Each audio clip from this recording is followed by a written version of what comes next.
All right, you ready to put some work stuff on the calendar? Yeah.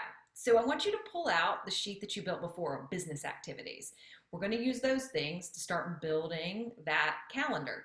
Now, let's start with some philosophy again, because I want you to have an idea of how to build this in a good way. One, we don't want to go down to like 15-minute increments and try to pack in all these things and like get real task oriented. We're really trying to create more space and flow throughout your day and throughout your week. And so I'm going to encourage you to build larger blocks where tasks that are similar can live together. Now we'll talk about that and what that actually looks like in just a minute. The other thing is, I don't want you to have anything that feels like you're going to be racing or rushing. We're really trying to avoid that, right? So if there's anything that you start to plug in and you recognize like, man, that feels like that's going to be like furiously try and get it done, it probably is. So I'm going to encourage you to give it more space. I'd rather you give more space to something and it end up taking less time than to give it too little space and it takes more and then you feel really bad about it. You follow? And again, you can always tweak it later, and you will. Now, the next thing to remember too is that we're gonna put in some buffer blocks. So I want you to think about some things that would be common. Drive time. Let's just say that you do go into an office. You're gonna need some time to get from your home to where you're going. Let's say you go out for client meetings. You're gonna need time to drive to get there. Now, there's also some times where you just need to take a break, and I also will show you where I've put that in this example calendar.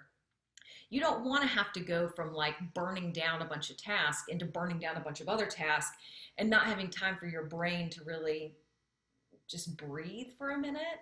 So whether that's meditation or a walk break or just stepping away from your computer and having a 30 minutes of time to like just breathe, that's cool. We want some buffer, we want some breaks, and you'll see what that looks like. And I think that it will feel spacious, as it should. So the other thing too, we talked about this a little bit at the end of the personal video.